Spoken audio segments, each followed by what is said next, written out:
Chicago and the Philippines. A comprehensive review of the week's special community events, featuring many exciting personalities, handled by the most professional Chicago Philippine Reports TV staff. Good afternoon and welcome to the Chicago Philippine Reports TV, still the #1 Filipino show in the Midwest. I'm Girly Pascual. Welcome to our show. Today we have all the top stories from the Philippines. We also have what's happening in our own Filipino American community of Chicago. We have interesting interviews led by our very own executive producer, Miss Veronica Leighton. We have Brigitte, Cueter, Carino. All these are coming up and more. Afterward from our sponsors, please stay with us. Hi, I'm Maria Pappas, Cook County Treasurer. Taxes are due March 1st of this year. You can go to cookcountytreasurer.com, put in your address, don't put in north, south, east, or west, just put in your address, and you will be able to find out whether or not you are eligible for $150 million in refunds, including homeowners, senior, and senior freeze exemptions, and refunds going back 20 years. Go to cookcountytreasurer.com, put in your address, and have a great day.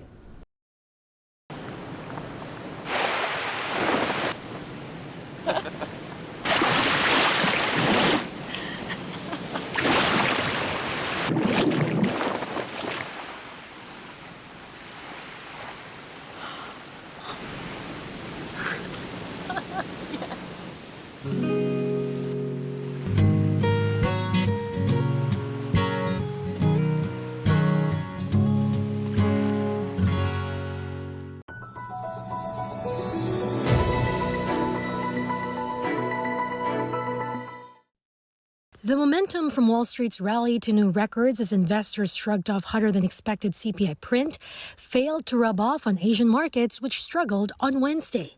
China's rise took a breather amid growing concerns over debt-laden Country Garden Holdings and Vanke Bank, while traders were anxious over the imminent rate hike by Bank of Japan. Here at home, the PSE index outperformed, supercharging 1.3% or 86 points to close at 69.65, supported by net foreign buying of over $500 million. Looking at the chart though, the 7,000 resistance stands tall, and in our house, the prospect of reaching this level remains slightly dim. And as mentioned, here at Regina, we still tell our clients to exercise caution and consider top slicing their positions while the stocks are on their strengths. In corporate stories, Ayala Corporation posts a 39% jump in full year 2023 earnings at $38.1 billion. Minus one-offs, core net income is up 48% to a record high of $41 billion, mostly anchored by the strong performance of BPI, Ayala Land, and AC Energy. Core net income also already 32% higher than 2019 pre-COVID levels when the last record was set. AC Industrials managed to narrow losses on the back of better performance from IMI, while AC Health continues to progress in scaling its healthcare ecosystem, although the bottom line remains negative due to one-offs and higher expenses. For the year, the Ayala Group's capex reached 247.7 billion pesos, 12% lower, mainly due to the tapering capex of Globe. Everybody wants cheap airfare, but where do you find it? You call low-cost airlines. Their prices are direct from the airlines, and they're so low you can't find these fares published anywhere. They specialize in cheap flights, discount hotel rooms, cheap car rental rates, and great package deals anywhere around the world. Wherever you want to go, they can help you get there cheaply and with a best price guarantee. If you want the lowest prices on your airline tickets or other travel services, call now. That's right, call. That's the only way to get these rates. Experts are standing by 24/7 to get you the cheapest airfare and hotel rates available. So don't wait. Call right now for the lowest travel prices anywhere and for great last-minute travel deals too. Call 901-245-4874. That's 901-245-4874. 901-245-4874. That's 901-245-4874.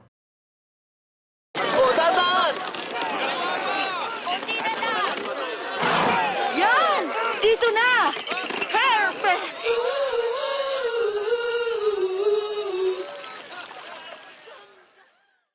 ViaTimes ViaTimes, vital news, vibrant views for the Filipino Asian communities in Chicago. ViaTimes for your most interesting and exciting reading and your party coverages.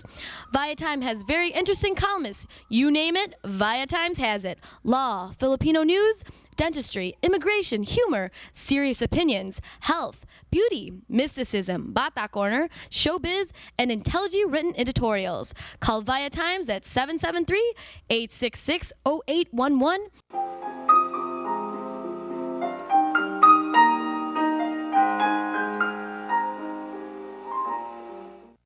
Magandang hapon po sa inyong lahat and welcome to Veronica's segment of the show.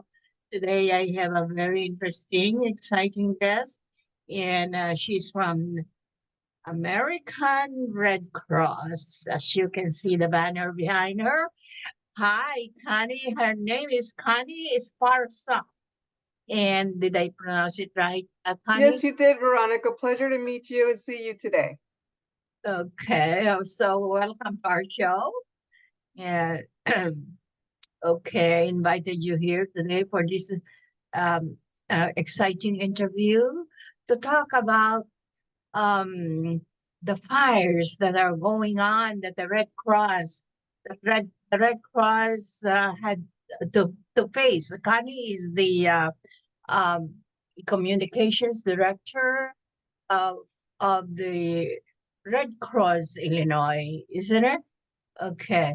So Connie, what has been going on in our community about these various fires?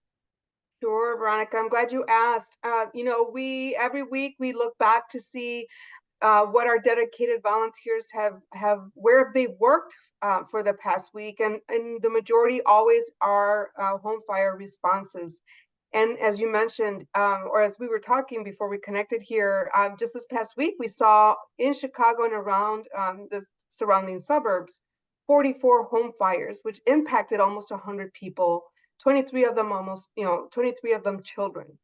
And during the winter months, Veronica, we see that number and possibly even higher numbers as a result of cold and people looking for unconventional sources to heat their home.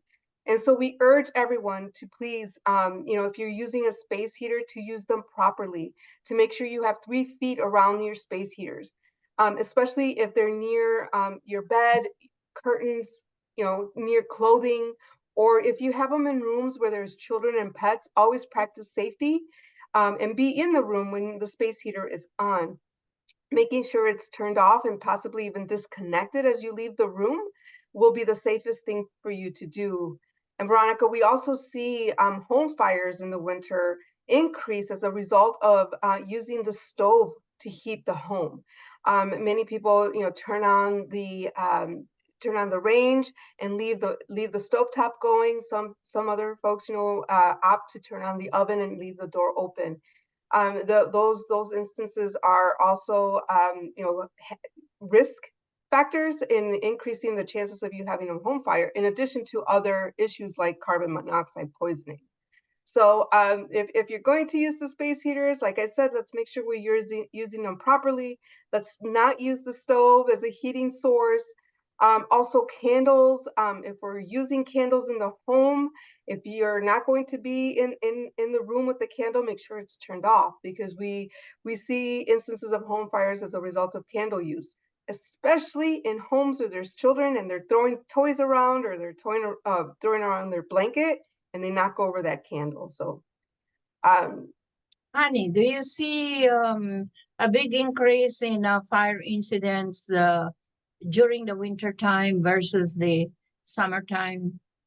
Yes, Veronica, like I was saying, the increase is mainly due to the heating sources, and sometimes, folks looking to heat their home in alternate ways, like I said, the stove, or not using that space heater properly. Wow. Goodness. Okay. So one more important factor or issue that we have to face in the Red Cross is the blood donation. Okay. So all right. So you need blood donation all over the country, right? Okay. Can you please make your appeal, Connie? Sure, Veronica, and thank you so much for the opportunity to talk about our national blood shortage. Right now, as a nation, we're facing the lowest number of people that are coming out to give blood in the last 20 years. And when fewer people come to donate, Veronica, that means that the inventory is low and is depleted, and it impacts patients who possibly need that blood for cancer treatments, possibly patients with chronic illnesses like sickle cell disease, or traumatic birth situations for either the mom or the newborn, or just emergencies in general. We see terrible accidents happen daily, and the victims of those accidents needing blood to survive. So we encourage everyone who is 17 years of age or older, who weighs more than 110 pounds and is in good health, to consider being a blood donor and help us offset that shortage. Connie, do you find you're encountering this shortage lately? What could be the cause of a shortage in among donors? There's a variety of different reasons as to what's impacting the shortage, Veronica, and we're still fighting our way out of the changes in donor behavior from the pandemic. Because so many people are now working remotely, whereas before, we were hosting blood drives in places of employment, which made it a lot easier and more convenient for people to stop in and donate blood. Now, because people are working remotely, it's harder to meet people where they live, and give them access to blood donation opportunities. Also, during the winter months, cold weather and seasonal illnesses also impact blood donation appointments. And weather across the country has been very erratic, and therefore, preventing people from being able to get to their appointments. Or, we're dealing with COVID and RSV and the flu and other illnesses, and in those instances, we encourage people to reschedule their appointment. But just recently, as we saw really frigid weather, we had cancellations of blood drives here in the state alone that impacted us being unable to collect almost 500 units of blood. And imagine what impact that has on not only inventory, but the medical staff who have to make decisions about whether or not their patient has that life-saving procedure today. So what do you think you must do, or the Red Cross must do, to call attention for the donors to be more active in donating blood?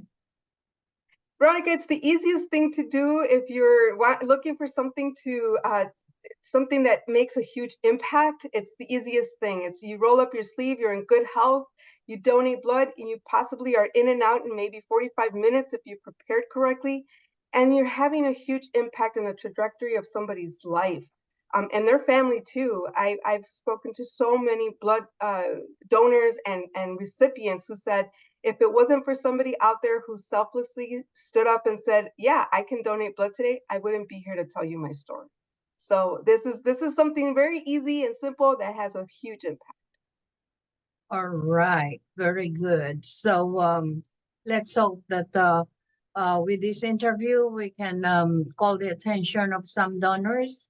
And okay, Connie, we're running out of our time. And please, one last word from the American Red Cross. Sure, the last word, if you're looking for information and tips on how to make sure that you have a safe home that will prevent a home fire, if you need free smoke alarms, you can visit redcross.org. If you're looking to donate blood and you want to find a blood donation or a blood drive near you, I encourage everybody to visit redcrossblood.org and enter your zip code, and you'll get a list of all the different blood drives that are happening in and around where you work or live.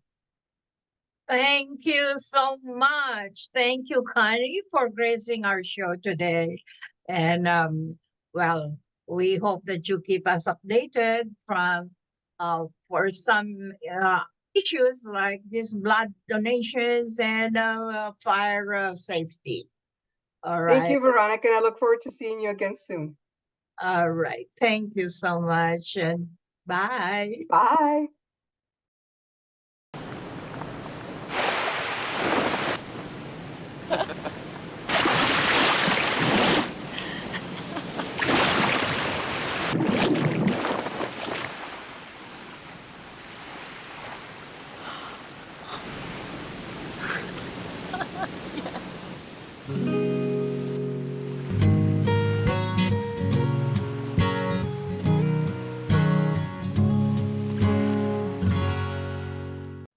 Magandang hapon po sa inyo lahat and welcome to Veronica's segment of the show.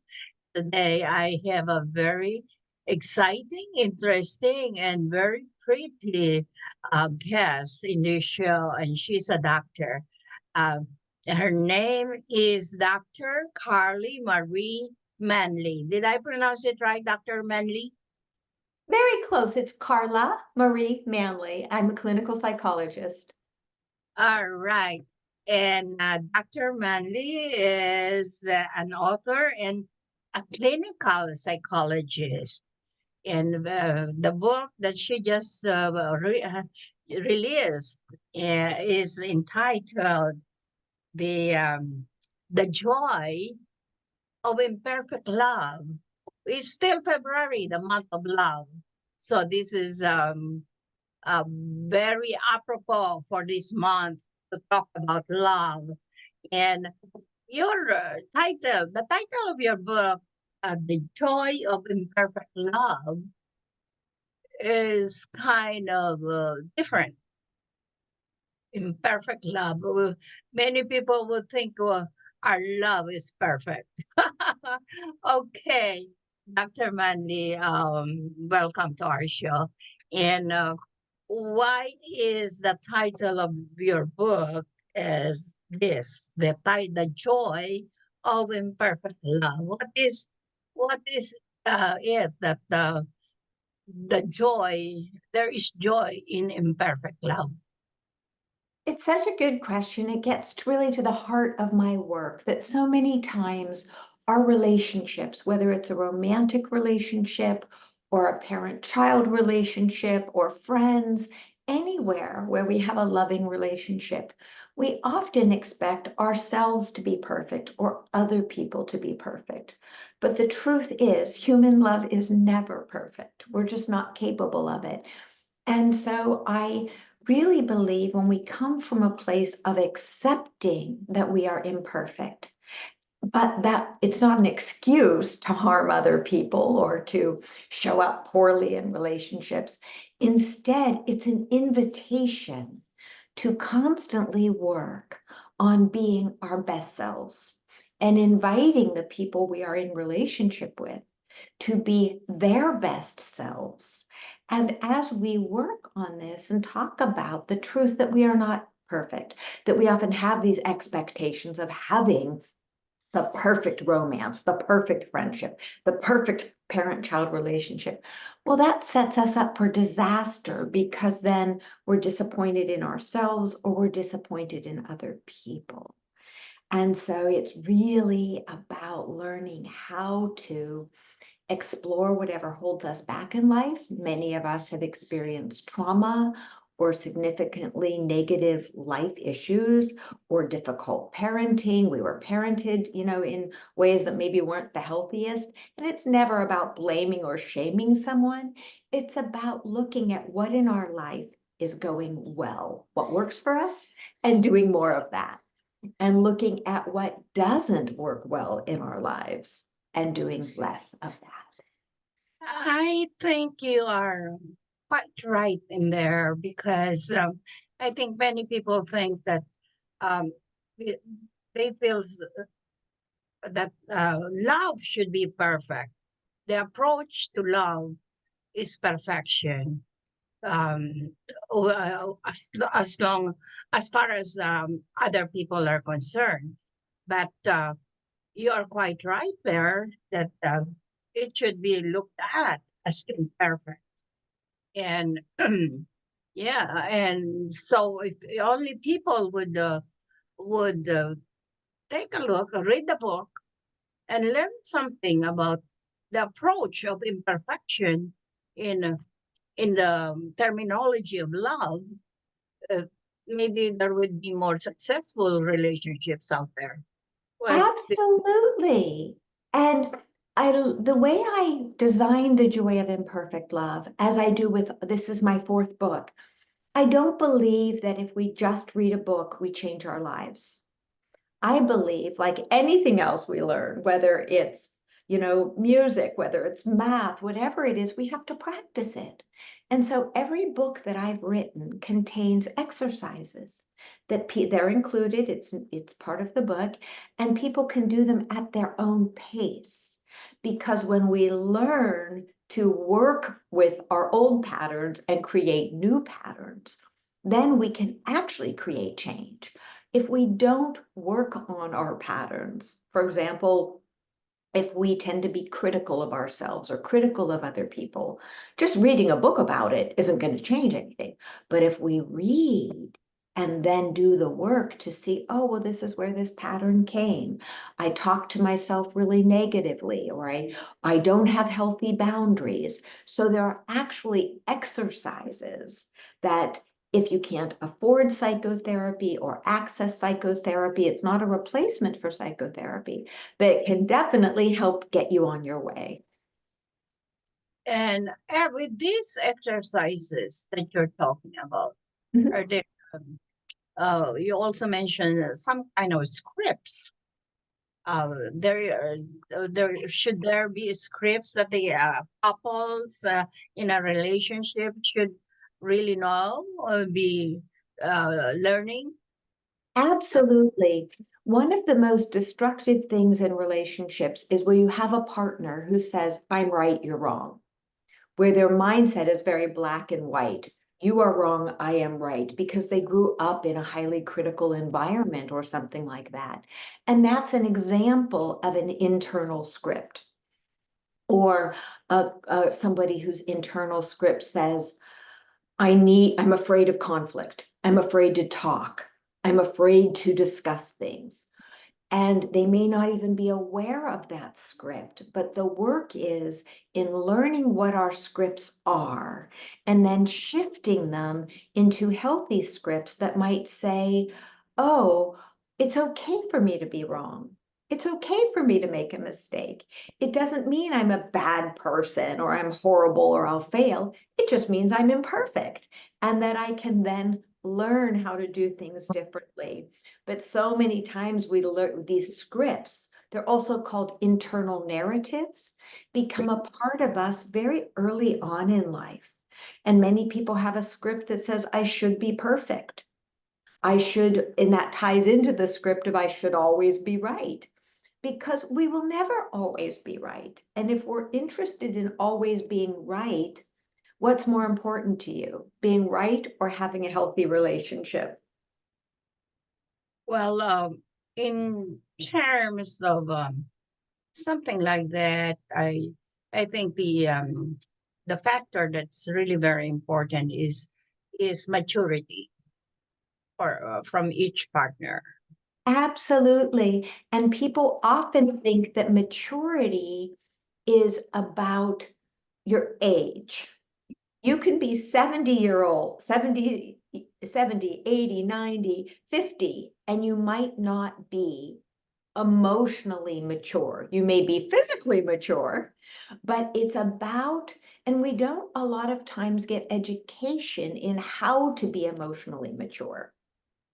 And so we need guidance to help us learn how to process our emotions, how to communicate clearly, how to listen, how to do so many things that we didn't learn as children, because in many cultures, children were taught. I know I grew up being told to be quiet. I didn't learn how to communicate. I learned how to be quiet. And so if we don't find a way to learn these skills, we will have a very not mature part of the self that is running the show. And the joy of imperfect love helps you earn the emotional intelligence that will help you in all of your relationships. It's not just romantic. The skills that I teach will help people be better parents, be better siblings, be better romantic partners, be better at work, because they are the same skills. The only difference is we need to be able to be more vulnerable in our romantic relationships. And that's where it gets trickier, because anytime we may be a good communicator at work, but we're not vulnerable at work. We might be the expert at work. So it's really much harder in our romantic and intimate relationships. So I think the process of what you're talking about is just to be true to themselves. A couple should be approaching the relationship as imperfect, and then from imperfection, they can grow up together into perfection. Is something like that? Are you trying to You are convey? so close. The only part is you said it beautifully, but we will never get perfect. We will smooth out the bumps. We will get it better. It will, but then life will throw something at us. And that is the piece that's beautiful. As we get closer to being less imperfect, then the issues that arise aren't so devastating. The challenges that arise help us become stronger and grow, and they don't throw us off balance because we've learned how. So life will never be perfect for us. We're human, it's an imperfect world. What we can hope to do is increase our skills so that over time we navigate what life throws at us with more grace, with more compassion, with more empathy. Great, terrific. Dr. Manley, in any kind of a relationship, well, right now in our present world, um, how does the social media or the technology impact the relationships? Social media technology isn't inherently bad or good. It's how we use it that can make it bad or good. One of the ways social media harms us is that we're always looking at images that look perfect. Perfect bodies, perfect hairstyles, perfect lives, the perfect couple where they just went on a vacation. And we forget that those are just snapshots, that those are people who spent a lot of time and money getting to look that way or get that perfect picture. And so we tend to feel like we are broken and imperfect because our relationship has challenges or we don't look as perfect. And so social media can make us feel very negatively about who we are by always highlighting the perfect reels that aren't reality. The other way, and this goes to technology, relationships take time and work. They take effort. And if we are going the easy path of investing in technology and just looking at social media or watching movies, instead of investing in connecting with the people in our lives, having deep conversations, going on walks and talking about all sorts of things, then we become very attuned to technology and not very attuned to the people in our lives. Do you think with the projection of the coming of AI, which is really a lot of people have been expecting and talking about these days, do you think relationship would really matter when AI age come around? Relationships, as long as humans are around, relationships will matter. Just like every other animal that, has a really thinking, feeling brain, a way of being, humans are wired to need connection. Humans are wired to need each other. And AI, we can try and let it replace our relationships, but it will never, ever replace the importance of healthy human interaction. It just won't. Very interesting, Dr. Manley. And okay, where can our audience purchase your book? They can purchase any of my books, including The Joy of Imperfect Love, on Amazon, Barnes & Noble, wherever fine books are sold. And it's actually releasing March 5th. So if somebody pre-orders now, they'll be able to be one of the first to enjoy it. And your listeners can find me. My website is drcarlamanley.com. Okay, all right. Before we well, before we say our goodbye, one last word from you um, regarding your book. I really invite, it's about the book, but it's not. I invite people to really embrace the importance of connection, of loving yourself. We don't need to love ourselves perfectly to love each other well. So it's important for us to really start engaging with each other, talking with each other. And actually, I have a podcast called Imperfect Love. And the more we engage with each other and talk about mental health topics, the more we can make the world a better place and the kind of place we want to be in. Great, terrific. Dr. Manley, Dr. Carla Marie Manley, right? Okay, thank you. Thank you for Thank you. gracing the show today. That was very, very interesting. I really like this topic, the topic of love, imperfect love. Oh, believe it or not, it's different. Okay. Thank And you for having me.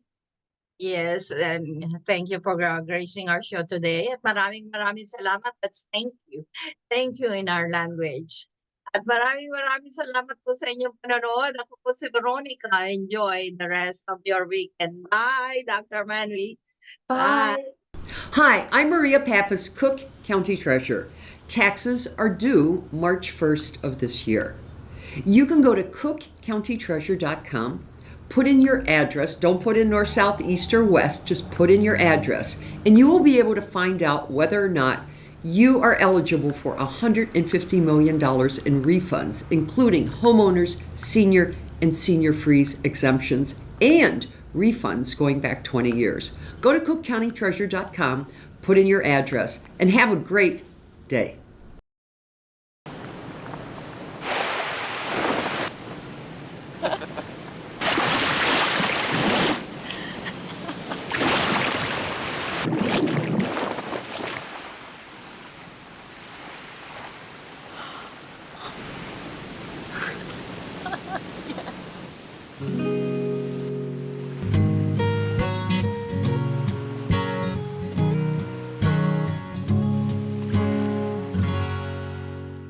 Magandang hapon po sa inyong lahat. At ako po si Veronica.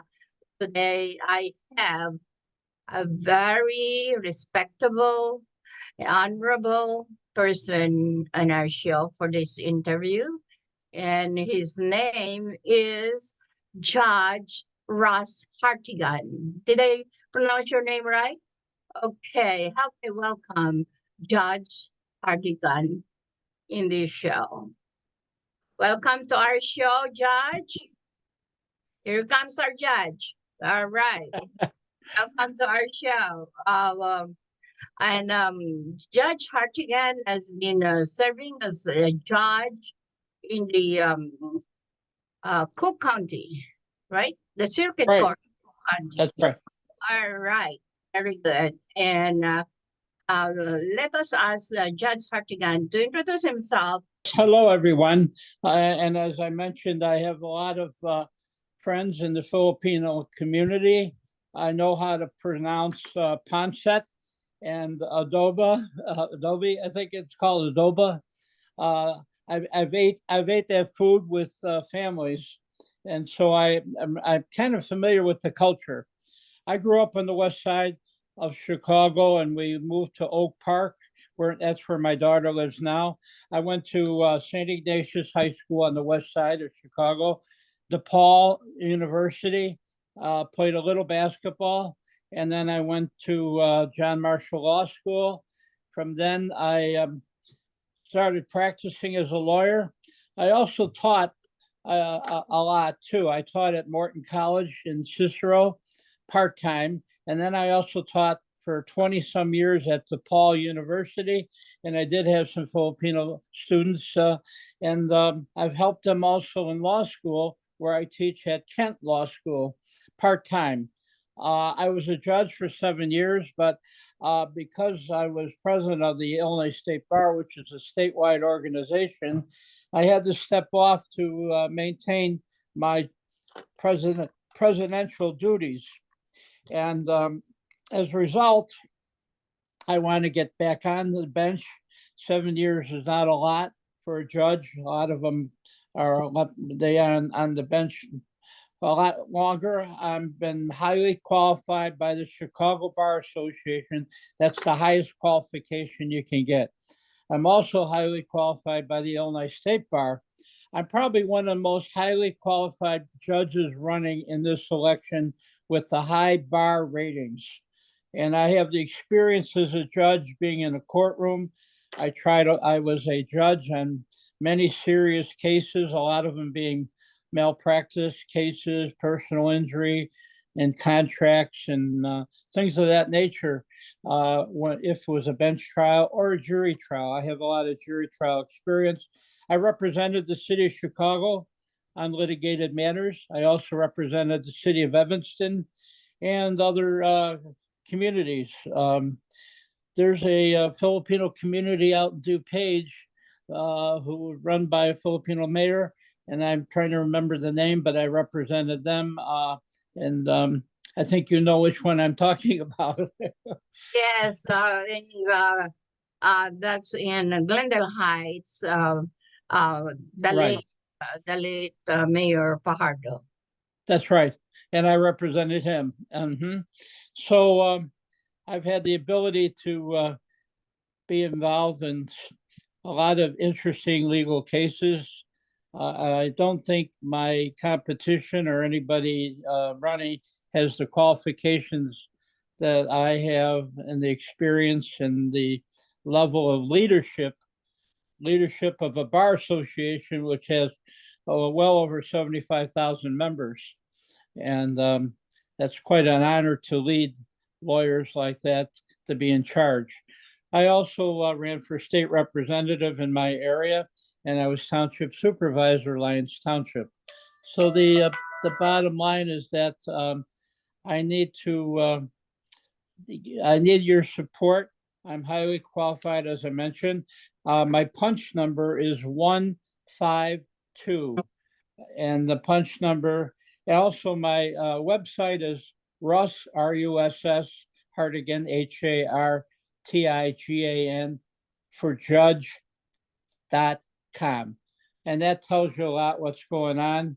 And as I mentioned, the punch number 152. And I'm out there campaigning, going to all parts of Cook County. Cook County is the second largest county in America. It's a big county. And obviously I put a few miles on my car, and meeting people and going to churches and meeting people at church when the service is over. And I'm active in our church, Catholic Church, St. John of the Cross in Western Springs. It's a big church. It serves a lot of communities in the western suburbs. So that's about it. Do you know Aurora Abella Austriaco? Yeah, I know Judge Austriaco. I know Judge Vandari. I know Judge. There's quite a few of them, and I know all of them. So suddenly there are so many Filipino judges. Yes. But I have a question. You are currently serving as a judge, right? Yes. You also serve as a president of the Bar Association. Well, not any longer, but I'm on the board, but I don't, the assembly. It's only a 1-year term, but I did serve as president. Okay. My question is, you're running in this upcoming primary election on what? March, what's the date? March 18th? It's March 19th. March 19th is the last day, the very last day that you can vote. People are voting now. they're voting at courthouses. They're voting in Maywood, Skokie, Rolling Meadows, Bridgeview, Markham. Those are all courthouses that are open for voting. And this is county-wide. Yes, countywide. It goes all the way out, portions of Aurora and Elgin, portions of Bartlett goes that far out, and portions of Hanover Park, portions of Buffalo Grove, and then you go south and you pick up Hazel Crest and other south suburban areas that almost touch upon Indiana. Okay, is this are you running for re-election? Or well, I had to step off for to be president of State Bar, and also I was concerned about my wife who had a serious illness, and actually my daughter-in-law both had it at the same time, and they don't give you a leave of absence in Cook County. They don't allow you to step off for a time period. It's something that should change in the future, I think. And the other thing, yes. Yeah. Okay. Okay. All right. Okay. Okay. So you are running for judge in the Cook County area. Okay, of Illinois. All right. Okay. But what is your platform? Can you share with us the platform or the? Well, I like to be as a person who was president of a bar association. I'd like to see where we could bring services to people in Cook County where they are able to at least get some advice from lawyers. One of the problems we have is people can't afford lawyers, and they need to have legal representation, and we have to figure that one out where they can go to a association to get some free legal advice, because in criminal matters you get a public defender. In civil matters you got to go and try to find a lawyer out in the public and try to, if hopefully you can afford the lawyer. I've seen this as a judge. I've seen it in landlord-tenant cases where they can't afford a lawyer. I've seen it in contract cases. I've seen it in property damage and on and on. So we have to do something to allow people to get some advice and maybe representation. Representation for the multi-diverse population of Illinois, right? Which includes the Filipinos like us. Well, that's right. And, a lot of Filipinos are in the medical field, and I've had a bunch of friends who are nurses and doctors, because I did that type of work. I represented hospitals and I represented nurses and through their insurance policy. And so I got to be familiar with the culture. And I know there are a bunch of islands in Philippines. Unfortunately, I've never been to the Philippines. I heard it's beautiful, and there's a lot of different islands. I know that. And I know they're very Catholic, and I'm very Catholic for that matter, and for what that's worth. And I enjoy being with them. They're nice people. They're educated. They're friendly, and I like them. And it's a good thing to be around them. So you got to include to visit the Philippines in your in your calendar in the future, and you will love it. It's a beautiful country, and I've never been back there. Really. I mean, since for how many years now? I've been since 2014. Anyway, okay, one last word, Judge, to appeal to our viewing audience for your candidacy. One thing I forgot to mention, the Illinois Supreme Court put me on a committee, judicial performance, to help judges perform better. And I was on that committee to help judges, show up early, listen to people, don't interrupt, be friendly to people. I always open the courtroom with a smile, and I said, "Good morning, everyone." And I want to see people at ease. Nobody's going to the electric chair. So I mean, they are nervous because they don't know what's going to happen always. I try to educate them as far as if you plead guilty, maybe it won't be a mark on your record, and you'll take maybe a small fine or something, and you tell them that, especially if they don't have a lawyer. And I try to at least educate them in terms of what they're doing, and always the correct thing. When I was in traffic court, I was so good that I handled 3 courtrooms almost at the same time.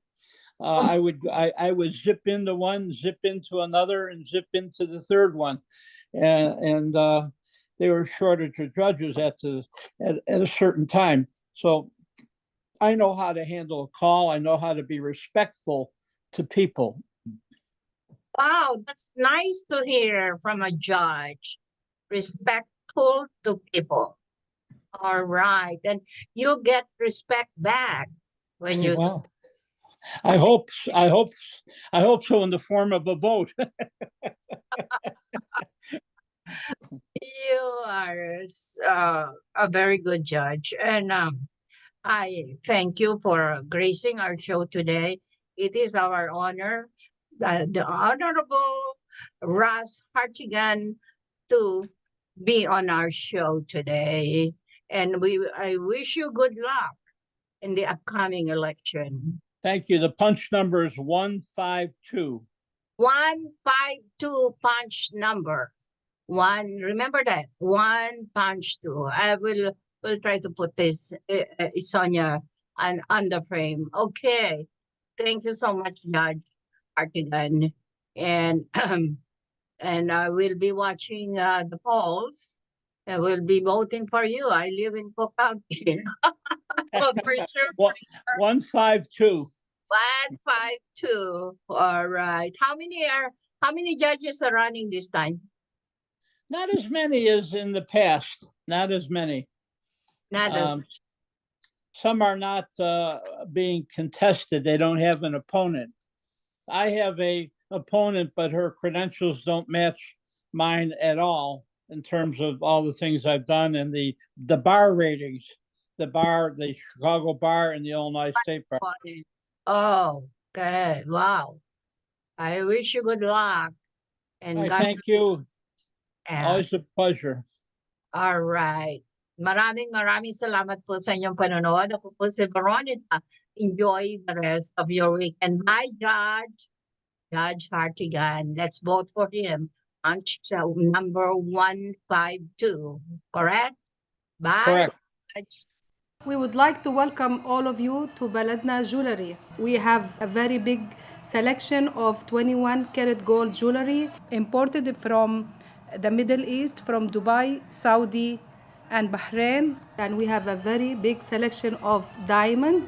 We offer free financing for 6 months, and we have a layaway system which you can leave your stuff for 3 months. We repair gold and we buy old gold. Welcome to Baladna Jewelry. Salamat po.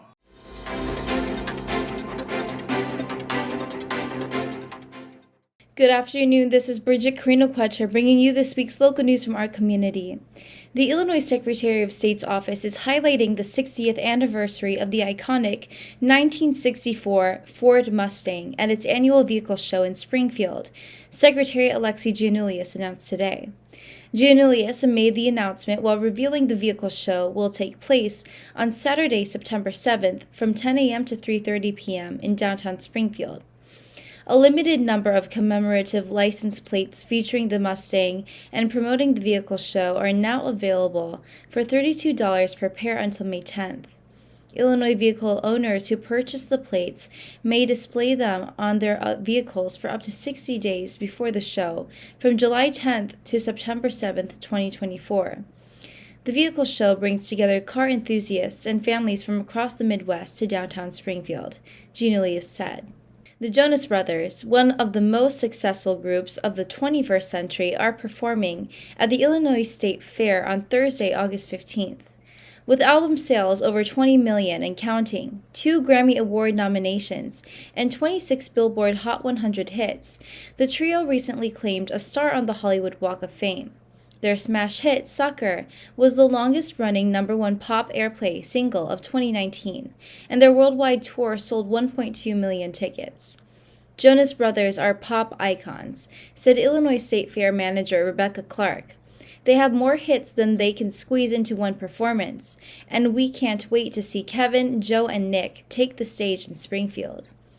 Beyond their record-breaking music career, the Jonas Brothers have also successfully launched into television, film, and other business ventures.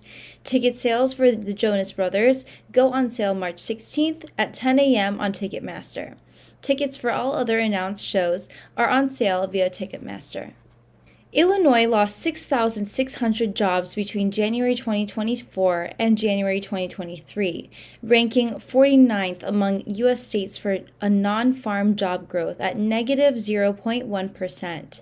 Nationwide, states added 2.76 million jobs during that time, growing by 1.8%. Meanwhile, Illinois' professional and business services sector led the state in job losses during the 12-month period, reporting 40,000 fewer positions than a year earlier. The Illinois Board of Higher Education has awarded nursing school grants to 12 institutions of higher education across the state, totaling $1.4 million for fiscal year 2024. The grants awarded to higher education institutions will help increase the number of registered professional nurses with high-quality post-secondary credentials to meet the demands of the workforce. The amount of grant funds awarded nearly doubled compared to the previous year, thanks to an increase in funds in Governor J.B. Pritzker's fiscal year 2024 budget supported by the General Assembly. These funds will help nursing programs prepare students for a successful career and meet the demands of the healthcare industry at a time when health professional shortage and the critical work nurses perform have become more evident than ever, said IBHE Executive Director Ginger Ostro. Nursing school grants will be used to enhance nursing programs and efforts to close equity gaps in enrollment, course completion, graduation, and licensure by underrepresented students. Funds may be used for hiring additional nursing faculty and staff, developing and expanding instructional programs and modalities, expanding academic support services, improving classroom and lab spaces, purchasing equipment and instructional materials, and more. Preparations are underway to host thousands of visitors in Illinois for the April 8th, 2024 total solar eclipse that will pass over much of the southern third of the state. Staff from multiple state agencies, including the Illinois Department of Transportation, the Department of Natural Resources, Illinois State Police, Illinois Conservation Police, the Illinois Emergency Management Agency and Office of Homeland Security, the Illinois Office of Tourism, and the Illinois Department of Public Health have worked together for more than a year to ensure a safe and successful experience for the influx of eclipse watchers. For those who want to experience the magic of a total solar eclipse, come to Illinois, said Governor J.B. Pritzker. My administration is diligently working to ensure that spectators safely experience this celestial event while supporting Southern Illinois' local economy. Southern Illinois is in the path of totality for the second time since August 21, 2017, making it the eclipse crossroads of America. Carbondale and Southern Illinois University are on the central line of the path of totality and will see 4 minutes and 9 seconds of totality in 2024, nearly double what was seen in 2017. That's all for today. Thank you for watching our news this week. This is Brigitte. See you next time. Hi, I'm Maria Pappas, Cook County Treasurer. Taxes are due March 1st of this year. You can go to cookcountytreasurer.com, put in your address, don't put in north, south, east, or west, just put in your address, and you will be able to find out whether or not you are eligible for $150 million in refunds, including homeowners, senior, and senior freeze exemptions, and refunds going back 20 years. Go to cookcountytreasurer.com, put in your address, and have a great day.